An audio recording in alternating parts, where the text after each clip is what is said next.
أعوذ بالله من الشيطان الرجيم.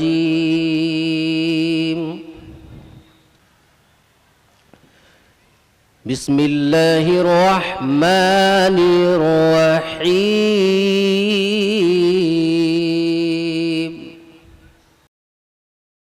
طوطی ہند، فاتح آسام، متکلم اسلام، مفسر قرآن، محدث باکمال حضرت مولانا مفتی محمد راشد صاحب اعظمی دامت برکاتہم، استاد حدیث و تفسیر دارالعلوم دیوبند سے بڑی ہی عاجزی کے ساتھ درخواست کر رہا ہوں کہ حضرت والا تشریف لائیں اور اپنے مواعظ حسنہ سے ہمیں مستفید فرمائیں. اے امیر شام تیرے جاہ و منزلت کی قسم، اے امیر شام تیرے جاہ و منزلت کی قسم، میں تیرے نام کا ڈنکا بجا کے چھوڑوں گا، میں تیرے نام کا ڈنکا بجا کے چھوڑوں گا.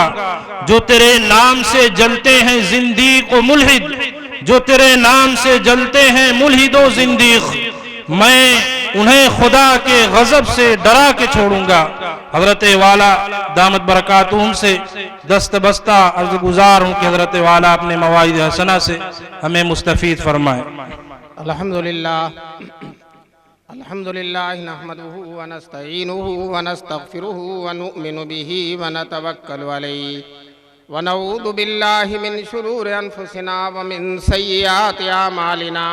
من یہدہ اللہ فلا مضل لہ ومن یضللہ فلا ہادی لہ، واشہد ان لا الہ الا اللہ وحدہ لا شریک لہ، واشہد ان سیدنا ومولانا محمدا عبدہ ورسولہ صلی اللہ علیہ وسلم. اعوذ باللہ من الشیطان الرجیم. بسم اللہ الرحمن الرحیم. محمد رسول اللہ والذین معہ اشداء علی الکفار رحماء بینہم تراہم رکعا سجدا یبتغون فضلا من اللہ ورضوانا سیماہم فی وجوہہم من اثر السجود. صدق اللہ العلی العظیم. وقال النبی صلی اللہ علیہ وسلم اللہ فی اصحابی لا تتخذوہم من بعدی غرضا فمن احبہم فبحبی احبہم ومن ابغضہم فببغضی ابغضہم، او کما قال النبی صلی اللہ علیہ وسلم. رسول دین خدا کے اگر نمونہ تھے، رسول دین خدا کے اگر نمونہ تھے، صحابہ دیکھنے والے تھے اس نمونے کو. محترم بزرگوں، دوستو، خاص طور سے حضرت صدر جلسہ اور معزز علماء کرام، نوجوانان ملت، یہ اللہ کا لاکھ لاکھ کرم ہے، احسان ہے کہ مدرسہ بیت العلوم کے اس تاریخی اور تسلسل کے ساتھ چلنے والے عظیم الشان اجلاس میں آپ حضرات شریک ہیں. یہ جلسہ صرف جلسہ ہی نہیں ہے، یہ عقائد کی حفاظت کا ذریعہ ہے، نظریات کی حفاظت کا ذریعہ ہے. اس جلسے کے اسٹیج سے سالہا سال علماء کرام نے باطل کو، گمراہ فرقوں کو للکارا ہے اور ان کی ہدایت کا سامان فراہم کیا ہے اور انہیں صراط مستقیم پر گامزن ہونے کی دعوت دی ہے. بڑے بڑے مارکے یہاں سر ہوئے ہیں. اللہ تبارک تعالیٰ اس مدرسے کو، اس جلسے کو اور اس مدرسے کے جو بھی بانیان اور خدام اور جو مدرسے کے اکابر گزرے ہیں، اللہ تعالیٰ سب کی قبروں کو نور سے بھر دے اور ساری ملت کی طرف سے بہترین بدلہ نصیب فرمائے. اس پورے علاقے میں اتنا شاندار جلسہ اور لوگوں کا اتنا رجوع بہت کم دیکھا گیا. ہم اپنے بچپن میں جب جون پور پڑھتے تھے تو وہاں سے ہم لوگ بس پر، ٹرک پر، جو بھی مل جاتا تھا بیٹھ کر بیت العلوم کا جلسہ سننے کے لیے آتے تھے. سارے طلبہ جوق در جوق آتے تھے، اساتذہ بھی تشریف لاتے تھے. کہاں یہ بیت العلوم، کہاں جون پور. سواری کی بھی سہولتیں کم تھی، روڈ بھی بہت خراب تھا، لیکن بہت شوق و ذوق سے آتے تھے اور جلسے کو سن کر بہت ہی مفید باتیں اور بہت ہی ایمان افروز باتیں لے کر جاتے تھے. آج الحمدللہ وہ سلسلہ جاری ہے اور انشاءاللہ قیامت تک جاری رہے گا, ضرور جاری رہے گا. یہ آپ حضرات کی محبت, توجہ اور جو ہے اس اکابر, اس مدرسے کے اکابر کی روحانیت جو ہے کار فرما ہے اور کار فرما رہے گی انشاءاللہ. ابھی آپ نے حضرت مفتی عبداللہ صاحب رحمۃ اللہ علیہ اور حضرت شاہ الغنی صاحب نور اللہ مرقدہ اور اسی طرح سے اور بزرگوں کا تذکرہ سنا ہے. ان حضرات کے ذکر سے ایمان میں تازگی پیدا ہوتی, بشاشت پیدا ہوتی ہے. لیکن آئیے آج ان کا ذکر کریں گے جن کے ذکر سے یہ حضرات بھی نورانی ہوئے تھے, جن کے ذکر سے یہ حضرات بھی, جن کی محبت سے یہ حضرات بھی نورانی ہوئے تھے. وہ ہیں صحابہ کرام رضوان اللہ علیہم اجمعین. دوستو, میں نے قرآن کی جو آیت پڑھی ہے, سوچنا نہیں پڑتا کون سی آیت پڑھ دیں, جو پڑھ دیں گے صحابہ کی فضیلت میں ہے وہ آیت. سوچنا نہیں پڑتا, میں کبھی پہلے سے صحابہ کی فضیلت میں کوئی آیت سوچتا نہیں, جو آیت پڑھ دوں گا وہ انشاءاللہ صحابہ کی فضیلت ہی میں ہوگی. کہنے والے نے کہا کمالات ان کے بسط عزت و شان کلام الہی کے پاروں میں چمکے, کلام الہی کے پاروں میں چمکے. میں آپ کو بتا دوں صحابہ کیا ہیں, کسی دور میں, کسی صدی میں, کسی طبقے میں سب آدمی جنتی ہو جائیں, کوئی جہنمی نہیں رہے. وہ طبقہ جب سے دنیا شروع ہوئی ہے اور قیامت تک صرف صحابہ کرام کا طبقہ ہے. سارے کے سارے جنتی ہیں, کوئی ایک بھی ایسا نہیں ہے جو جنتی نہ ہو. اور میں اپنی طرف سے نہیں کہہ رہا ہوں, جنت کے مالک فرما رہے ہیں وَكُلًّا وَعَدَ اللَّهُ الْحُسْنَى وَكُلًّا وَعَدَ اللَّهُ الْحُسْنَى. اس سے پہلے صحابہ کرام کا تذکرہ ہے اور مہاجرین کا, انصار کا, فتح مکہ سے پہلے جو ایمان لائے اور فتح مکہ کے بعد جو ایمان لائے, انہی میں سیدنا حضرت معاویہ رضی اللہ تعالیٰ عنہ سب کے سب ہیں جن کے بارے میں اللہ نے کس پیار سے فرمایا ہے کُلًّا وَعَدَ اللَّهُ الْحُسْنَى. ان میں سے ہر ایک سے اللہ تعالیٰ نے جنت کا وعدہ کیا ہے. سنیے, اللہ تعالیٰ نے ان کا تذکرہ پہلے کیا ہے, اپنے وعدے کا تذکرہ بعد میں کیا ہے. علماء کہتے ہیں مفعول جو ہوتا ہے اس کو بعد میں ہونا چاہیے, پہلے ہو جائے تو اس کی بڑی اہمیت ہوتی ہے.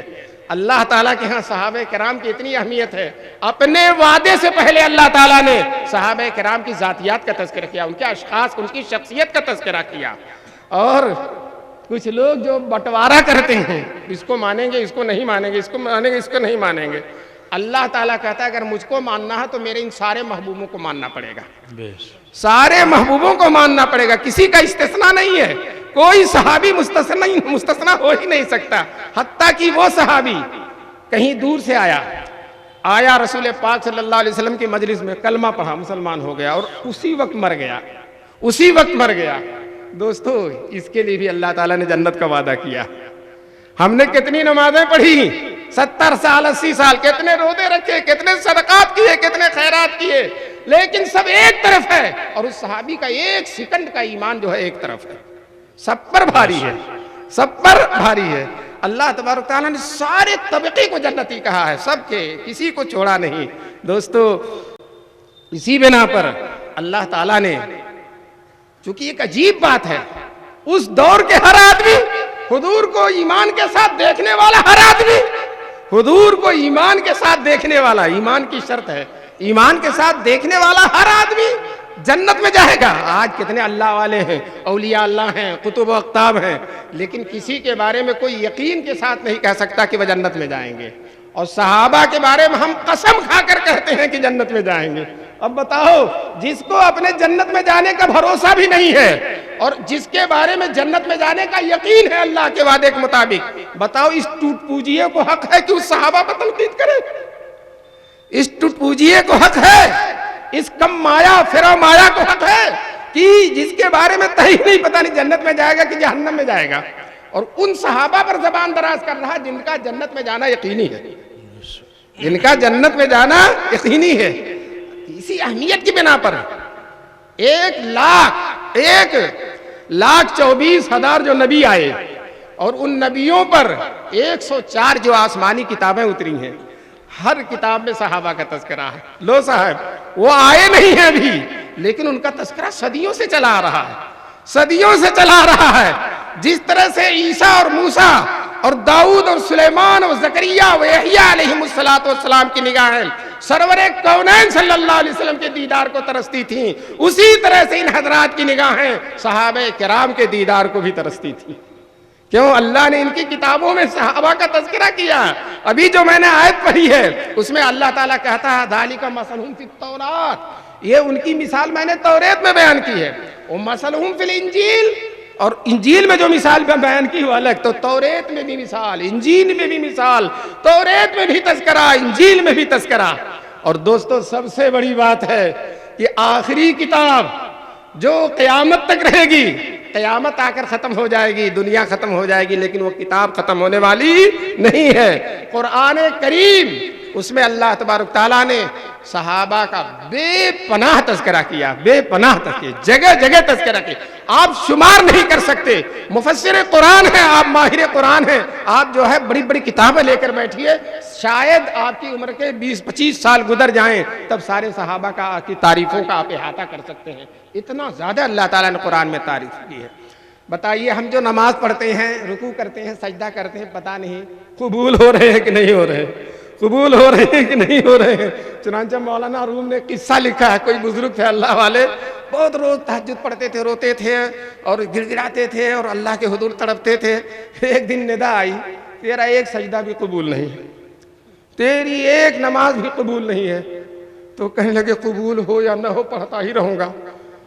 اس در کو چھوڑ کر آدمی وہاں جا سکتا جہاں اس کے مد مقابل کوئی اور در ہو، لیکن بہر الہ آپ کے در کے علاوہ تو کوئی در ہے نہیں۔ اگر قبول کریں یا نہ قبول کریں، یہ آپ ہی کے در پر پڑا رہے گا اور آپ کے در سے جائے گا نہیں۔ دوستو بڑے بڑے اولیاء اللہ کے خطرہ ہے کہ پتہ نہیں ان کے سجدے قبول ہیں کہ نہیں، ان کے نمازیں قبول ہیں کہ نہیں۔ اور صحابہ کی نماز سارے صحابہ، اللہ تعالیٰ کوئی استثناء نہیں کرتا۔ وہ دین ناآشنا ہے، دین بیزار ہے وہ شخص جو صحابہ میں فرق کرتا ہے۔ جب اللہ نے فرق نہیں کیا اور اللہ کے رسول نے فرق نہیں کیا تو کیسے آپ صحابہ کے بارے میں فرق کر سکتے؟ اللہ تعالیٰ فرماتا تراہم رکعا سجدا، تم دیکھو ان کے رکوع اور سجدوں کو، دیکھو کہ رکوع کر رہے ہیں، سجدے کر رہے ہیں۔ لوگ کہتے ہیں صحابہ معیار حق ہے کہ نہیں ہے؟ پورے صحابہ تو چھوڑو، ان کا رکوع معیار حق ہے، ان کا رکوع معیار حق ہے، ان کا سجدہ معیار حق ہے۔ اگر ان کا رکوع معیار حق نہ ہوتا تو اللہ تعالیٰ لوگوں کو ان کا رکوع نہ دکھاتے۔ دیکھو دیکھو ان کا رکوع، دیکھو ان کا سجدہ، دیکھو، پتہ چلا رکوع بھی معیاری ہے اور سجدہ بھی معیاری ہے۔ اور ہم نماز پڑھتے ہیں اللہ کی رضا کے لیے، پتہ نہیں اللہ راضی ہو رہا ہے یا نہیں ہو رہا، کہیں کوئی ریا تو نہیں ہو رہی، کوتاہی تو نہیں ہو رہی، کوئی بھول تو نہیں ہو رہی ہے۔ اور اللہ تعالیٰ ان کے بارے میں صاف صاف تمغہ دے رہے ہیں، یبتغون فضلا من اللہ ورضوانا، وہ اللہ کا فضل چاہ رہے ہیں اور اللہ کی رضا چاہ رہے ہیں۔ اللہ خود فرما رہے ہیں، کہنے والے نے کہا کتنی اچھی بات کہی ہے، خدا خود جن کا شہدا ہو، خدا خود جن کا شہدا ہو انہیں کہیے تو کیا کہیے، خدا خود جن کا شہدا ہو انہیں کہیے تو کیا کہیے، خدا تو کہہ نہیں سکتے ہو، محبوب خدا کہیے۔ یہ اللہ کے محبوب ہیں، اللہ کے پیارے ہیں۔ آپ کا کوئی محبوب ہوتا، اس کا چلنا دیکھتے ہیں، اٹھنا دیکھتے ہیں، سونا دیکھتے ہیں، بیٹھنا دیکھتے ہیں۔ اللہ تعالیٰ کے صحابہ محبوب ہیں، ان کا چلنا اللہ دیکھ رہا ہے، ان کا اٹھنا دیکھ رہا ہے، ان کا بیٹھنا دیکھ رہا ہے، ان کا رکوع دیکھ رہا ہے، ان کا سجدہ دیکھ رہا ہے، ان کا جہاد دیکھ رہا ہے، ان کی عبادتیں دیکھ رہا ہے۔ ایک چیز اللہ تعالیٰ دیکھ رہا ہے، اور محبوب کی ادا جس طرح سے بیان کی جاتی ہے اللہ تعالیٰ صحابہ کی اداؤں کو بیان فرما رہے ہیں۔ دوستو صحابہ قرآن میں ہیں اور قرآن ہمارے دل میں ہے نا، دل میں، تو صحابہ ہمارے دل میں ہے، صحابہ قرآن میں ہیں اور قرآن ہمارے دل میں ہے، تو صحابہ ہمارے دل میں ہے۔ صحابہ قرآن میں ہیں اور قرآن ہماری زبانوں پر ہے، تو صحابہ ہمارے زبانوں پر ہیں۔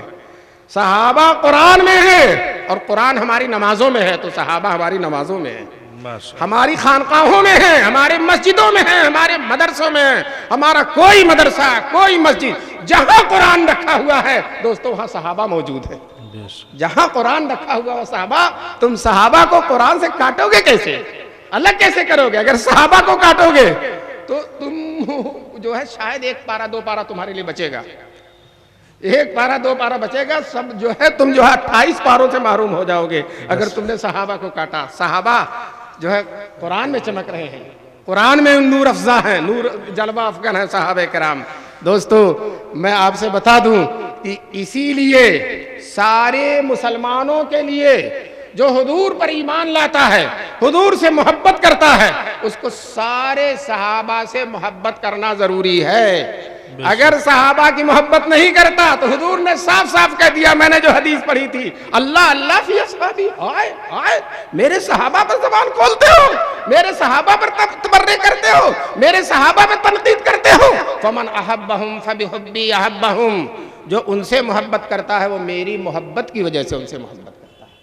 تو گویا کہ حضور کی محبت اور صحابہ کی محبت لازم ہو نہیں سکتا کہ حضور کی محبت ہو اور صحابہ کی محبت نہ ہو، یہ ہو ہی نہیں سکتا۔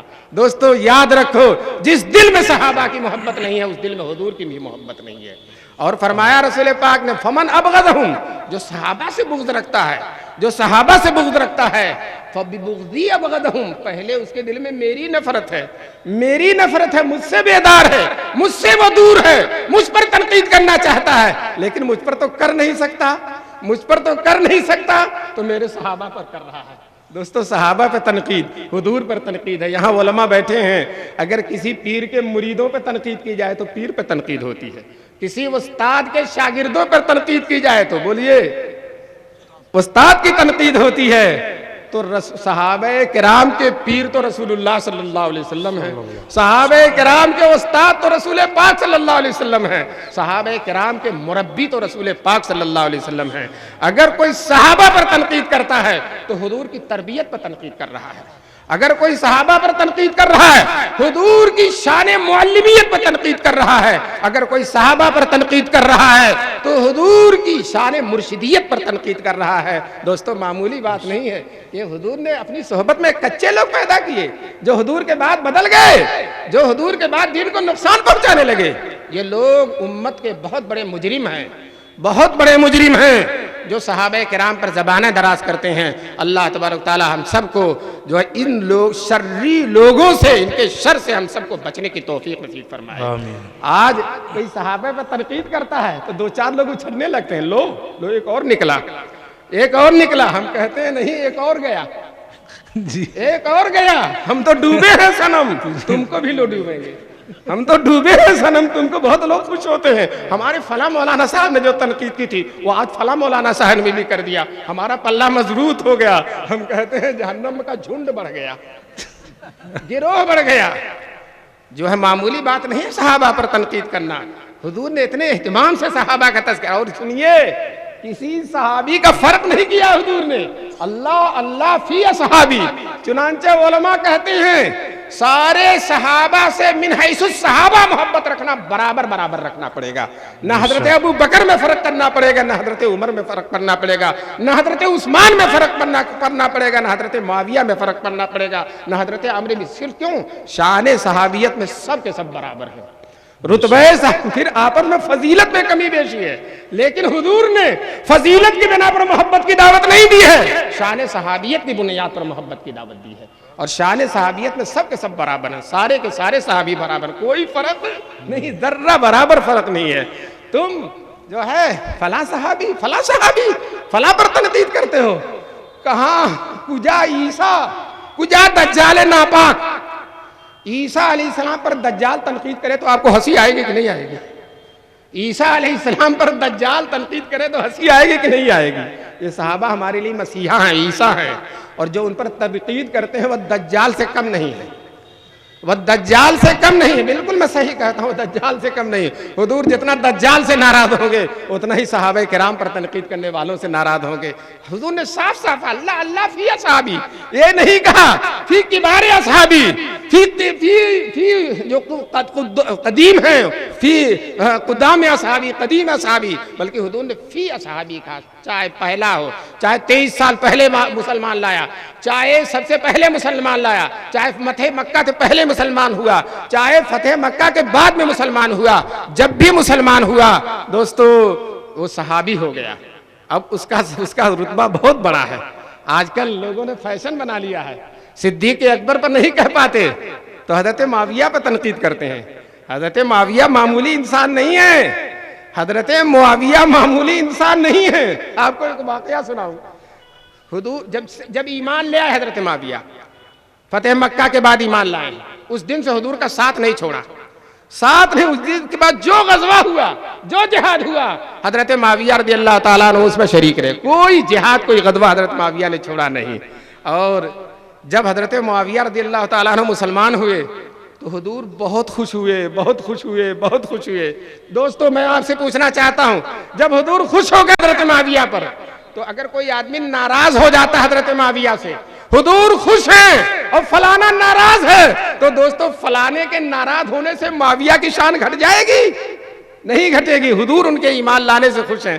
ایک دفعہ رسول پاک صلی اللہ علیہ وسلم بیٹھے ہوئے تھے، اور رسول پاک صلی اللہ علیہ وسلم کے اندر حیا اور جو ہے شرم بہت زیادہ ہی حیا ہے۔ دوشیدہ غیر شادی شدہ عورت جتنی پردے کے اندر حیا کرتی اس سے زیادہ حیا تھی رسول پاک صلی اللہ علیہ وسلم۔ حضور بیٹھے ہیں، بغل میں حضرت معاویہ بیٹھے ہیں، تم تو دور دور تک نظر نہیں آتے ہو، اور جب ہم حضور کا پہلو دیکھتے ہیں تو معاویہ نظر آتے ہیں، حضرت معاویہ نظر آتے ہیں۔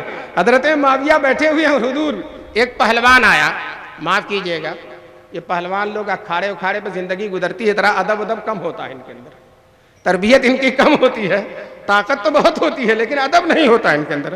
وہ پہلوان آ کر حضور کے سامنے کھڑا ہو کر ایسے کہتا ہے، اللہ کے رسول آپ مجھ سے کشتی لڑ لیجئے۔ حضور سے کہتا ہے اللہ کے رسول آپ مجھ سے کشتی لڑ لیجئے۔ اب اس بے تکے آدمی کا حضور کیا جواب دیتے؟ حضور گردن جھکائے ہوئے شرافت کے ساتھ بیٹھے ہیں، دوبارہ کہتا ہے مجھ سے کشتی لڑ لیجئے۔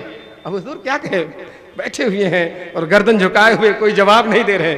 تیسرے دفعہ جب اس نے کہا تو حضرت معاویہ رضی اللہ تعالیٰ عنہ بیٹھے تھے، کھڑے ہو گئے، کہنے لگے اللہ کے دشمن آپ پہلے مجھ سے لڑ، اللہ کے دشمن آپ پہلے مجھ سے لڑ۔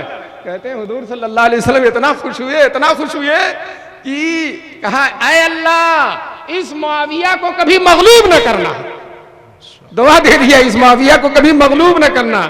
دوستو بہت ساری جنگیں ہوئی، بہت ساری جنگیں ہوئی، لیکن جو ہے حضرت علی سے بھی لڑائی ہوئی، حضرت معاویہ کی بہت ساری جنگیں ہوئی، لیکن الحمدللہ حضرت معاویہ کبھی مغلوب نہیں ہوئے۔ کس کی دعا کا کرشمہ ہے؟ کس کی دعا کی برکت ہے؟ رسول پاک صلی اللہ علیہ وسلم کی دعا کی برکت ہے۔ اگر حضرت علی کے لیے دعا ہے رسول پاک کی، تو حضرت معاویہ کے لیے بھی دعا ہے رسول پاک صلی اللہ علیہ وسلم کی۔ حضرت مولانا قاسم نانوتوی رحمۃ اللہ علیہ سے، جو دارالعلوم دیوبند کے بانی ہیں، ان سے کسی نے کہا حضرت علی حضرت معاویہ دونوں حق پر تو لڑ کیسے گئے؟ تو حضرت نے جواب دیا حضرت موسیٰ و ہارون کیسے لڑ گئے؟ حضرت موسیٰ و ہارون کیسے لڑ گئے؟ بتاؤ، جب موسیٰ علیہ السلام کوہ طور سے آئے ہیں اور قوم کے لوگ بچھڑے کی عبادت کرنے میں لگ گئے، تو حضرت ہارون کا داڑھی پکڑا اور سر کا بال پکڑ کے کھینچ رہے ہیں کہ نہیں کھینچ رہے ہیں؟ لڑائی تو ہے۔ تو حضرت نے جواب دیا حضرت موسیٰ اور ہارون جس طرح سے لڑ گئے اسی طرح حضرت معاویہ حضرت علی لڑ گئے۔ بتاؤ ان میں سے کسی کو باطل پر کہو گے تم؟ کسی کو باطل پر کہو؟ حضرت موسیٰ بھی حق پر ہیں، حضرت ہارون بھی حق پر ہیں، وہ بھی نبی ہیں اور یہ بھی نبی ہیں، وہ بھی اللہ کے پیغمبر ہیں، یہ بھی اللہ کے پیغمبر ہیں۔ تو دوستو جس طرح سے وہ دونوں حق والے لڑ گئے، اسی طرح سے ہم کو جو ہے بہت لمبی خلافت ملوکیت وغیرہ لکھنے کی ضرورت نہیں ہے، بس حضرت نانوتوی کا یہ جواب کافی ہے، یہ جواب کافی ہے۔ ایک صاحب نے بڑا لمبا تومار مار ڈالا، بڑی لمبی کتاب لکھ دی، کہنے لگے نہ لکھتا تو لوگ مجھ سے پوچھ رہے تھے کیا کرتا کیا کرتا؟ ہم نے کہا تم مولانا قاسم نانوتوی کا جواب یاد کر لیتے، وہ جواب دے دیتے کہ جس طرح سے موسیٰ و ہارون علیہ السلام پیغمبر ہو کر لڑ پڑے، بدگمانی ہوتی ہے، ہر آدمی ہر وقت جو ہے عالم الغیب نہیں ہوتا، بدگمانی ہوتی ہے، اس بنا پر جنگ ہو جاتی ہے۔ حضرت معاویہ حضرت علی سے بدگمانی کی بنیاد پر جنگ ہوئی۔ چنانچہ ایک صاحب آئے حضرت معاویہ سے کہنے لگے کہ آپ حضرت علی کے برابر ہیں، حضرت علی کے رتبے کے ہیں؟ کہنے لگے بالکل نہیں، میں ان سے بہت چھوٹا ہوں۔ پھر آپ خلافت ان کے حوالے کیوں نہیں کرتے؟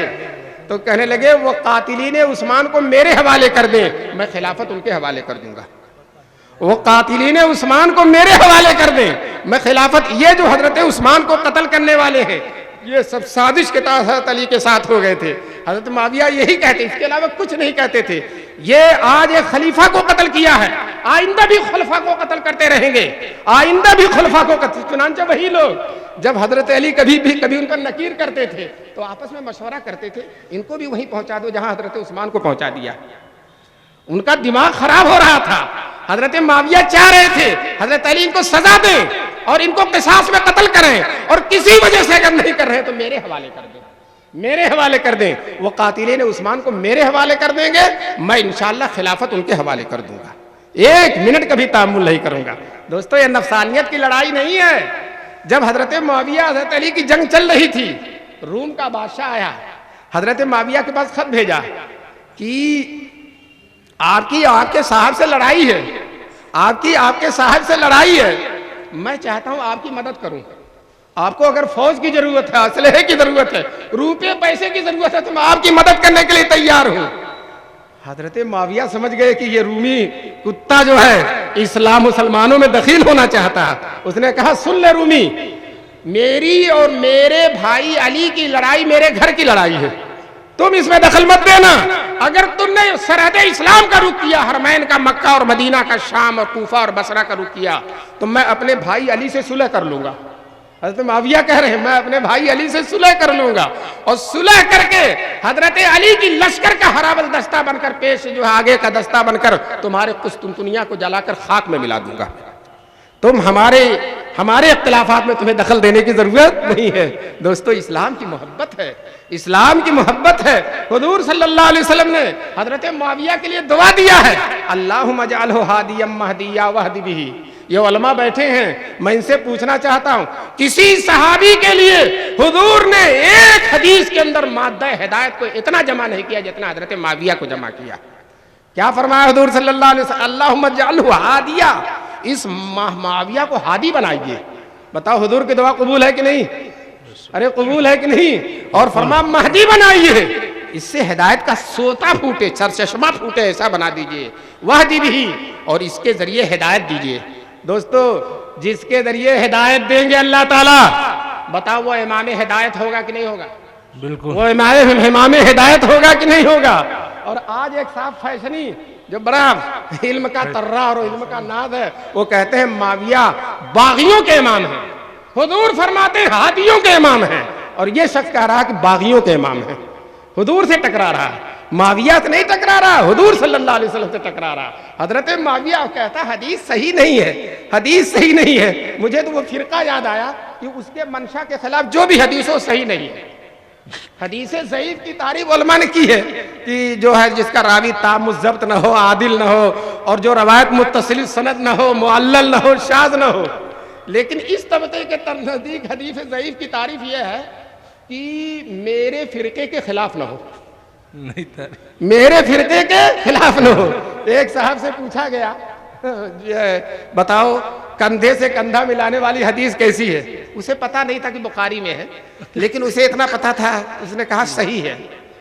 تو اس نے کہا جتنا پیر پھیلاتے ہو ذرا کندھے سے کندھا ملا کے دکھا دو، تو کہنے لگا تب ضعیف ہے، تب ضعیف ہے، نہیں تمہارے عمل کے خلاف ہوگا، حالانکہ وہ بخاری میں، اس جاہل کو پتا نہیں وہ بخاری میں۔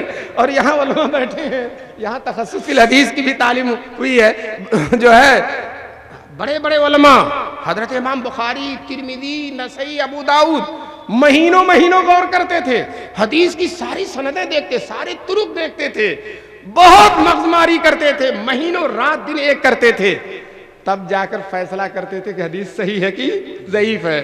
اور جو ہے نہیں سمجھ میں آتا تھا تو اپنے بڑے سے پوچھے، ترمذی کتنے بڑے محدث ہیں، ترمذی کھولیے جگہ جگہ لکھتے ہیں سال تو محمدن۔ میں نے امام بخاری سے پوچھا جو ہے اس حدیث کا رتبہ کیسا ہے، اس حدیث کی شان کیسی ہے، اس حدیث کا؟ تو امام بخاری نے کہا صحیح ہے یا حسن ہے یا ضعیف ہے۔ بتاؤ مہینے غور کرنے کے بعد امام بخاری سے پوچھ رہے ہیں، لیکن ہمارے سرامیر کے امام ترمذی جو ہے، یہاں کے جو امام ترمذی ہیں، نہ آو دیکھے نہ تاو دیکھے، نہ عربی جانے نہ اردو جانے، اور کہتے ہیں ضعیف ہے۔ چنانچہ یہ لوگ جو حضرت معاویہ کی تنقیص کرتے ہیں، وہ کہتے ہیں حضرت معاویہ کی شان میں جتنی حدیث ہیں سب ضعیف ہیں، کہتے ہیں حضرت معاویہ کی شان میں جتنی حدیثیں ہیں سب ضعیف ہیں۔ میں ان سے کہتا ہوں جا کر بیت العلوم میں آ کے داخلہ لے لو اور پڑھ لو کہ ضعیف حدیث بھی فضائل میں چلتی ہے، ضعیف حدیث بھی فضائل میں چلتی ہے، اور جب ضعیف بہت ساری ہو جائیں تو حسن لغیرہ بن جاتی ہیں، حسن لغیرہ بن جاتی ہیں۔ تم تو اصطلاحات جو تنقید کرتے ہیں نا، وہ اصطلاحات نہیں جانتے، ان سے کہوں گا کہ نوٹ کر لو، ٹیپ کر لو، پھر کسی سے جا کے پوچھ لینا، وہ حسن لغیرہ ہو جاتی ہے۔ اور تم جھوٹ بولتے ہو، غلط کہتے ہو، حضرت معاویہ کے فضائل جو ہیں صحیح حدیثوں میں نہیں ہے۔ ارے بھائی جب قرآن میں حضرت معاویہ کے فضائل ہیں، قرآن کی ساری آیتوں کے اندر جہاں جہاں صحابہ کے فضائل ہیں وہاں حضرت معاویہ کے فضائل ہیں، اور جو ہے جب قرآن میں ہے تو پھر تم کو ضعیف حدیثوں کا سہارا لینے کے لیے کہا کس نے ہے؟ اور دوسری بات یہ ہے کہ ضعیف حدیث کہتے ہو، حضور صلی اللہ علیہ وسلم نے فرمایا، اول بخاری کی روایت ہے، بخاری میں ہے، بخاری کو تو ضعیف نہیں کہو گے، حضور نے فرمایا اول جیش من امتی یغزون البحر اوجبو، میری امت کا پہلا گروہ جو سمندری جہاد کرے گا اپنے لیے جنت واجب کر لے گا۔ اب میں آپ سے بتاتا ہوں، حضرت عمر کے زمانے میں حضرت معاویہ رضی اللہ تعالیٰ عنہ شام کے گورنر تھے، حضرت عمر نے بنایا تھا۔ یاد رکھو حضرت عمر معمولی لوگوں کو گورنر نہیں بناتے تھے، بہت پرکھتے تھے، بہت تحقیق کرتے تھے، جب جا کر گورنر بناتے تھے۔ اور جب تک حضرت عمر رہے حضرت معاویہ شام کے گورنر رہے، اور ایک لمحے کے لیے بھی ان کو گورنری سے معدول نہیں کیا، 100% ان پر اعتماد کیا حضرت عمر رضی اللہ تعالیٰ عنہ نے۔ حضرت معاویہ چاہتے تھے، قبرص کا جزیرہ ہے، وہ شام و عراق کا وہ راستہ ہے جس سے آدمی اس میں ادھر داخل ہو سکتا ہے، یعنی عجم میں داخل ہو سکتا ہے، ہندوستان وغیرہ میں۔ حضرت معاویہ چاہتے تھے اس جزیرے کو فتح کر لیا جائے تاکہ عجم میں جانا، ہندوستان ایران وغیرہ میں جانا مسلمانوں کے لیے، صحابہ کے لیے آسان ہو جائے۔ لیکن وہ جزیرہ سمندروں کے بیچ میں تھا، اور عرب کے لوگ سمندری جہاد کے عادی نہیں تھے، ان سے جتنی چاہو تلواریں چلوا لو، جتنا چاہو گھوڑے دوڑا لو، لیکن کشتی چلا لو اور کشتی پر جا کر جہاد کرو، بحری جہاد کے وہ عادی نہیں تھے۔ تو حضرت معاویہ نے جہاز تیار کیا، بحری جہاز، سمندری جہاز۔ جب جہاز تیار ہو گیا حضرت عمر کے پاس خط لکھا، حضرت والا اگر آپ اجازت دیں تو اس قبرص کو فتح کر لوں، سمندری جہاد میں نے لشکر تیار کر رکھا، ہزاروں مرتب تربیت یافتہ لشکر ہیں، آپ اجازت دیں تو میں اس جزیرے کو فتح کر لوں۔ حضرت معاویہ نے کہا کہ ہمارے عرب کے لوگ سمندر کے جہاد کے عادی نے، کہیں ڈوب ڈبا گئے تو سارا لشکر ختم ہو جائے گا، نفع سے زیادہ نقصان ہوگا، میں اجازت نہیں دیتا۔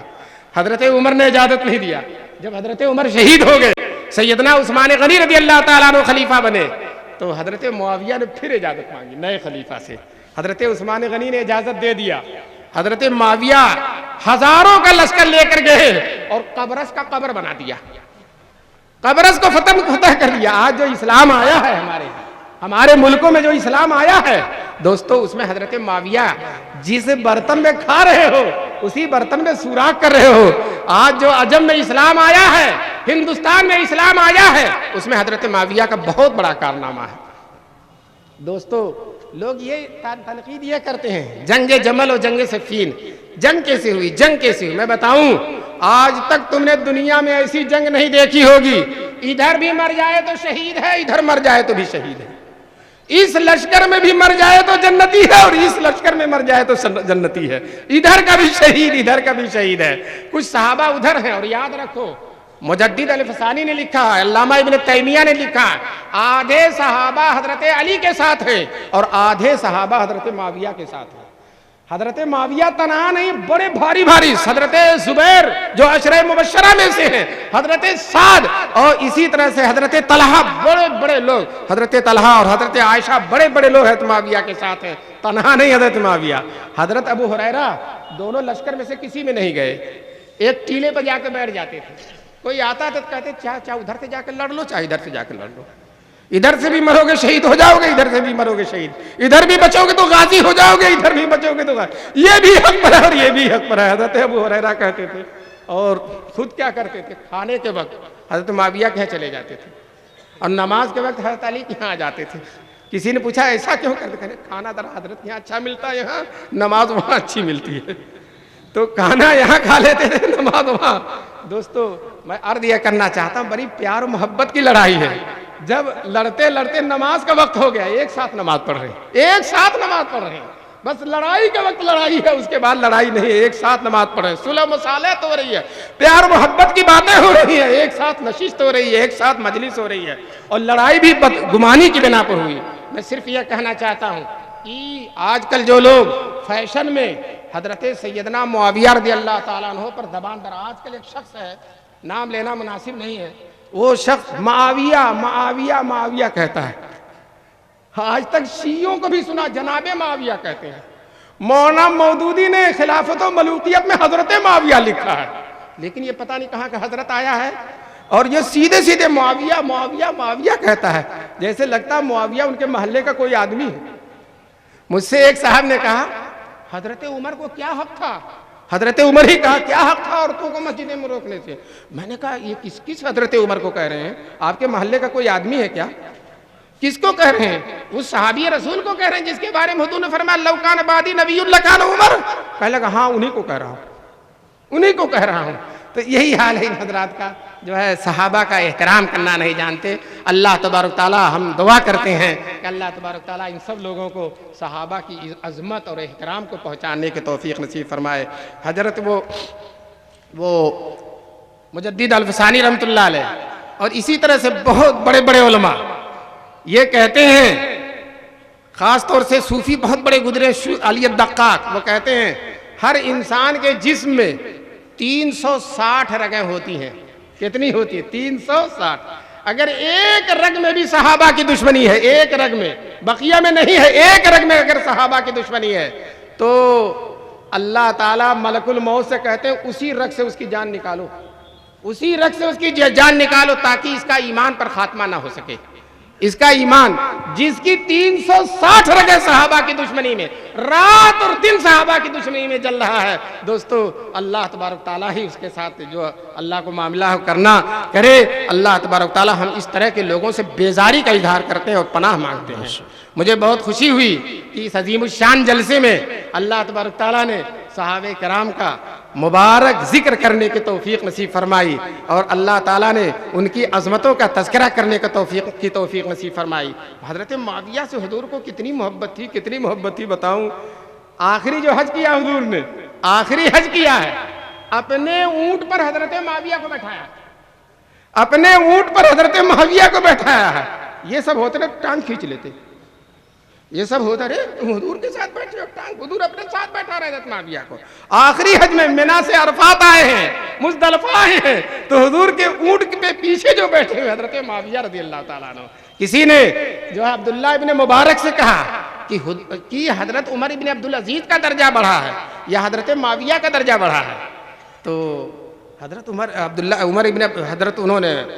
ابن مبارک نے جواب دیا عمر ابن عبدالعزیز اور حضرت معاویہ، حضرت معاویہ نے جو حضور کے ساتھ جہاد کیا اور جہاد میں جو گھوڑا استعمال کیا، اس گھوڑے کی ناک میں جو گرد و غبار آ گئی ہے، وہ گرد و غبار بھی عمر ابن عبدالعزیز سے بہتر ہے۔ کیوں؟ عمر ابن عبدالعزیز لاکھ عادل صحیح، لاکھ بڑے صحیح، لیکن وہ ہاتھ کہاں سے لائیں گے جس نے حضور سے مصافحہ کیا ہے؟ وہ سینہ کہاں سے لائیں گے جس نے حضور سے معانقہ کیا ہے؟ دوستو حضرت معاویہ ایک دن حضور کے پیچھے بیٹھے ہوئے تھے اونٹ پر، تو حضور نے کہا معاویہ تیرے جسم کا کون سا حصہ میرے جسم کے حصے سے لگا ہوا ہے؟ تو حضرت معاویہ نے کہا اللہ کے رسول میرا پیٹ جو ہے آپ کی پیٹھ سے لگا ہوا ہے، میرا پیٹ آپ کی پیٹھ سے لگا ہوا ہے۔ تو حضور دعا کرتے ہیں اللہم املأہ علما، اے اللہ اس کے پیٹ کو علم سے بھر دے، اے اللہ اس کے پیٹ کو علم سے بھر دے۔ دوستو آخری بات صلح کی بتاؤں، یہ تب جو ہے حضرت معاویہ کو باغی کہتے ہیں، شرم نہیں آتی، باغی کہتے ہیں۔ باغی ہونا ایک گناہ کبیرہ ہے، اور صحابہ گناہ کبیرہ کر نہیں سکتے، اور اگر کر بھی لیں گے تو اس پر رہ نہیں سکتے۔ انبیاء معصوم ہیں اور صحابہ محفوظ ہیں، اور ہم نہ معصوم ہیں نہ محفوظ ہیں۔ معصوم کا مطلب گناہ ہو ہی نہیں سکتا، اور محفوظ کا مطلب ہے اگر گناہ کرے گا تو مرنے سے پہلے توبہ ضرور کر لے گا، توبہ کے بغیر مر ہی نہیں سکتا ہے، مر ہی نہیں سکتا، وہ اس کی جان ہی نہیں نکلے گی جب تک کہ وہ توبہ نہ کر لے۔ اور علماء نے لکھا ہے کہ جو معصوم ہوتا ہے اس سے گناہ کا امکان ہی نہیں ہے، اور جو محفوظ ہوتا ہے اس کا گناہ پر اقدام ہی نہیں ہوتا، وہ گناہ پر اقدام نہیں کرتا، اس کے دل کا تقاضا نہیں ہوتا کہ گناہ کرے، کبھی خارجی تقاضے سے، کبھی بشری اور طبعی تقاضے سے اس سے گناہ ہو جاتا ہے، لیکن دل پر تقوی کا پہرا پڑا ہوا ہے، اس کے دل پر تقوی کا پہرا پڑا ہوا ہے۔ چنانچہ اللہ تعالیٰ نے قرآن میں فرمایا اولئک الذین امتحن اللہ قلوبہم للتقوی، اللہ تعالیٰ نے ان کے دل کو تقوی کے لیے خالص کر رکھا ہے۔ تقویٰ کے لیے مختص کر رکھا ہے کہ تقویٰ رہے گا تو اسی دل کے اندر رہے گا، اور جو ہے اس دل کے علاوہ تقویٰ پورے طور پر انبیاء کے علاوہ کہیں اور جلوہ فگر نہیں ہو سکتا، اگر ہوگا سب سے زیادہ تو صحابہ کے دلوں پر تقویٰ ہوگا۔ بہرحال جب صحابہ کے دل پہ تقویٰ ہے، خوف خدا ہے، تو جو ہے یہ صحابہ کو برا بھلا کہنا، تنقید کرنا، نشان ملامت بنانا، اپنے ایمان کو برباد کرنا ہے۔ ایمان وہی معمولی چیز نہیں ہے، بہت بڑی دولت ہے، لیکن ایک صحابہ پر اگر تنقید کر دیا ایمان ختم ہو جائے گا۔ حضرت علی میں، حضرت معاویہ میں محبت بہت ہے۔ مولانا تقی صاحب اللہ تعالیٰ ان کو بہترین بدلہ نصیب فرمائے، بہت عمدہ کتاب لکھی ہے۔ حضرت معاویہ کی شان میں ہر مسلمان کے گھر میں اس کتاب کو ہونا چاہیے۔ میں ایک دفعہ گیا ایک جگہ، تو کچھ جماعت اسلامی کے لوگ آئے، میرے بلریا گنج وغیرہ سے بہت تعلق ہے ان سے، تو آئے کہنے لگے، میں نے ان سے کہا کہ آپ لوگوں کے اندر شخصیت پرستی بہت ہے۔ میں نے ان سے کہا آپ لوگوں کے اندر شخصیت پرستی بہت ہے۔ کہنے لگے ارے ہم تو اسی کی جڑ مٹاتے ہیں، اسی کو تو ہم ختم کرتے ہیں، ہمارے مولانا مودودی کی تو یہی دعوت ہے شخصیت پرستی ختم کرو۔ میں نے کہا لیکن جتنی آپ لوگوں کے اندر اتنی کسی کے اندر نہیں شخصیت پرستی۔ پھر میں نے کہا دیکھو آپ میں سے ہر ایک کے گھر تفہیم القرآن ہوگا، بیان القرآن نہیں ہوگا۔ شخصیت پرستی ہے کہ نہیں ہے؟ ایک آدمی کی تفسیر پڑھ رہے ہو، اور ہمارے ہاں ماشاءاللہ آلوسی کی بھی ہے، رحمانی بھی ہے، تفسیر کبیر بھی ہے، بیان القرآن بھی ہے، اور تمہاری بھی کتاب رکھی ہوئی ہے ہمارے پاس۔ تو ہم تو ماشاءاللہ وسعت رکھتے ہیں۔ اور دوسری بات یہ ہے کہ ہر جماعت اسلامی والے کے پاس خلافت و ملوکیت ضرور ہوگی، لیکن اس کے جواب میں جو مولانا تقی صاحب نے کتاب لکھی وہ آپ کے پاس نہیں ہوگی۔ بتاؤ آپ لوگ شخصیت پرستی کرتے ہیں کہ نہیں کرتے ہیں؟ اور ہمارے ہاں وہ بھی اور وہ بھی ہے۔ پھر میں نے میرے بیگ میں حضرت معاویہ اور تاریخی حقائق نام کی کتاب تھی، میں نے نکال کر دے دیا ان کو، میں نے ان کو نکال کر دے دیا تاکہ یہ بھی پڑھو، شخصیت پرستی ختم کرو، دونوں طرف کا مطالعہ کرو۔ تو میں آپ تمام مسلمان بھائیوں سے، سب لوگوں سے درخواست کرتا ہوں کہ حضرت مولانا تقی صاحب کی مائے ناز کتاب، اللہ پوری امت کی طرف سے ان کو بہترین بدلا دے، حضرت معاویہ تاریخی حقائق کی روشنی میں اس کو پڑھیے۔ اس میں خلافت و ملوکیت کا جواب دیتے ہوئے مولانا تقی صاحب نے لکھا ہے کہ حضرت معاویہ میں اتنی محبت تھی حضرت علی کی کہ جب حضرت علی کا انتقال ہو گیا تو حضرت معاویہ بہت روئے، داڑھی آنسوؤں سے تر ہو گئی حضرت معاویہ کی۔ اب دیکھیے صحابی ہیں، خلوص کے صحابی مکار نہیں ہو سکتا، صحابی کے آنسو مگرمچھ کے نہیں ہو سکتے، وہ دل سے، ان کے دل پر اثر ہوگا تبھی جو وہ رو سکتے ہیں، تمہیں دکھانے کے لیے نہیں رو سکتے۔ لیکن مولانا مودودی صاحب کے ساتھی تھے غلام ملک صاحب، انہوں نے جواب لکھا کہ جناب معاویہ کے رونے پر یہی شعر یاد آتا ہے، یعنی مذاق اڑایا حضرت معاویہ کا، آئے تربت پہ میری روئے کیا یاد مجھے، خاک اڑانے لگے جب کر چکے برباد مجھے۔ بتاؤ حضرت علی برباد ہیں، حضرت علی کی محبت میں کہہ رہے ہیں حضرت معاویہ نے ان کو برباد کر دیا، جب برباد کر دیا قبر میں دفن کر دیا تو رونے آئے ہیں۔ دوستو یہ صحابہ پہ طنز ہے، یہ صحابہ پہ تعریض ہے، یہ صحابہ کا استہزاء کرنا ہے، ان کے اخلاص پر حملہ کرنا ہے۔ اللہ تبارک تعالی ہم سب کو اس طرح کی چیزوں سے توبہ کرنے کی توفیق نصیب فرمائے۔ میں ایک جگہ تھا، ایک صاحب خلافت و ملوکیت پڑھ کر کہنے لگے میں رات میں بستر سے اٹھ کے کھڑا ہو جاتا ہوں، ایسے لوگ تھے یہ لوگ، صحابہ ایسے تھے۔ ایسی تصویر کھینچی ہے مولانا نے، ایسی تصویر کھینچی ہے کہ جس طرح سے ہمارا محلے کا عام آدمی بھی جتنا برا نہیں ہوگا اتنا حضرت عثمان کو، اتنا حضرت معاویہ کو، اتنا حضرت عمرو بن عاص کو، اتنا حضرت مغیرہ بن شعبہ کو۔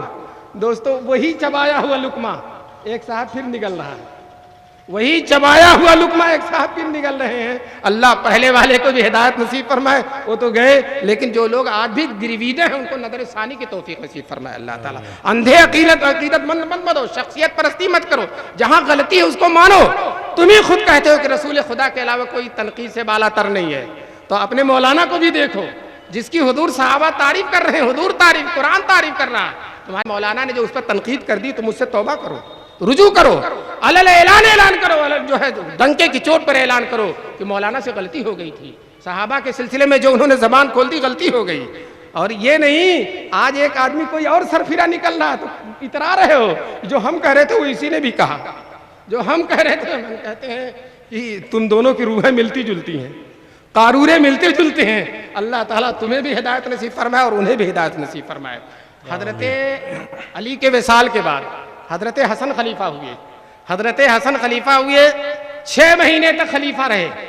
ادھر کوفہ میں عراق میں حضرت حسن ہیں مدینے میں، اور ادھر شام میں حضرت معاویہ خلیفہ ہیں، دو خلیفہ ہیں۔ اب حضرت معاویہ بھی چاہ رہے ہیں ایک رہے، حضرت حسن بھی چاہ رہے ہیں ایک رہے، لیکن ایک کیسے رہے گا؟ دو طرف ہیں، دونوں کے پاس لشکر ہے، دونوں کا لشکر چلا لڑائی کے لیے۔ حضرت معاویہ ہزاروں لاکھوں کا لشکر لے کر شام سے چلے، حضرت حسن ادھر مدینے اور عراق سے چلے۔ حضرت عمر ابن عاص نے حضرت حسن کا لشکر دیکھ کر، اپنا لشکر دیکھ کر حضرت معاویہ سے کہا کہ اتنا بڑا لشکر دونوں طرف سے آیا، لاکھوں انسان مارے جائیں گے اگر جنگ ہوئی۔ کیا حضرت معاویہ کی آنکھوں میں آنسو آ گئے، وہ کہنے لگے کتنی عورتیں بیوہ ہو جائیں گی، کتنے بچے یتیم ہو جائیں گے، میں نہیں چاہتا کہ یہ جنگ ہو، میں ہرگز یہ جنگ نہیں ہونے دوں گا۔ حضرت معاویہ نے حضرت حسن کے پاس اطلاع بھیجوائی، میں آپ سے صلح کرنا چاہتا ہوں، میں آپ سے صلح کرنا چاہتا ہوں۔ حضرت حسن تو وہ شخص ہیں، وہ ہستی ہیں کہ ان کے نانا نے ان کے بارے میں پیشن گوئی کی تھی کہ میرا یہ بیٹا سردار ہے۔ اللہ تعالیٰ مسلمانوں کے دو بڑے گروہ کے اندر اس کے درمیان اللہ تعالیٰ اس کے ذریعے صلح کرائے گا، دو بڑے گروہ کے اندر۔ حضور نے کسی کو باغی نہیں کہا دو بڑے گروہ کے اندر، حضرت علی کے گروہ کو بھی بڑا کہا، حضرت حسن کے گروہ کو بھی بڑا کہا، اور حضرت معاویہ کے گروہ کو بھی بڑا کہا، اور دونوں کو مسلمانوں کا گروہ کہا۔ رسول پاک صلی اللہ علیہ وسلم نے کہا میرا یہ نواسا، میرا یہ بیٹا دونوں کے درمیان صلح کرائے گا۔ حضرت حسن حضرت معاویہ نے سادہ کاغذ لکھ کر بھیج دیا، آپ جو شرط لکھ دیں میں منظور کرتا ہوں، صلح ہو جائے گی۔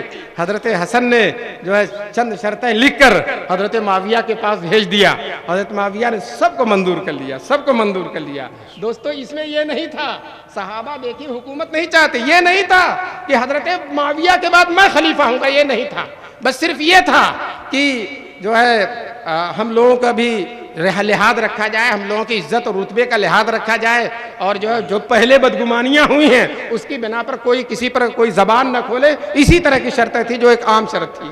جب صلح کر لیا حضرت حسن نے، تو حضرت حسن کے ساتھ جو لڑائی چاہتے تھے، جو حضرت معاویہ سے جنگ چاہتے تھے، آج بھی کچھ لوگ ہیں وہ اسی میں سے ہوتے، آ کر حضرت حسن سے کہتے ہیں السلام علیکم یا مذل المومنین، سلام علیکم اے مسلمانوں کو رسوا کرنے والے۔ حضرت حسن کے سامنے کہتے ہیں مسلمانوں کو رسوا کرنے والے۔ حضرت حسن کو جلال آ گیا، انہوں نے کہا میں مسلمانوں کو رسوا کرنے والا نہیں ہوں، میں نے اپنے نانا کی ہدایت پر عمل کیا، مجھے میرے کانوں میں میرے نانا کی حدیث گونج رہی ہے۔ حضور صلی اللہ علیہ وسلم نے فرمایا کہ یہ دنیا ختم نہیں ہوگی جب تک کہ معاویہ بادشاہ نہ ہو جائیں۔ حضور نے فرمایا یہ دنیا ختم نہیں ہوگی جب تک حضرت معاویہ بادشاہ نہ ہو جائیں۔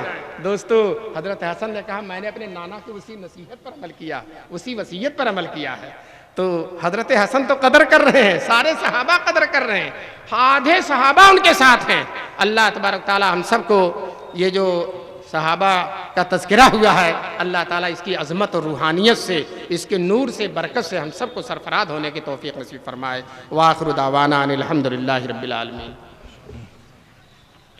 ماشاءاللہ، جزاک اللہ۔ حضرت والا نے بڑا علمی اور مدلل خطاب فرمایا، اللہ تعالیٰ حضرت والا کو جزائے خیر عطا فرمائے، اور ہمیں بار بار اپنا محاسبہ کرنے کی توفیق دے کہ صحابہ کرام کے بارے میں کہیں ہم بھی مگر اور لیکن کے شکار تو نہیں ہیں، کہ تمام صحابہ کرام عادل تھے، ثقہ تھے، مگر اگر یہ نوبت آئی تو پھر ہم مگرمچھ کے منہ میں ہوں گے، سمجھ لیجیے۔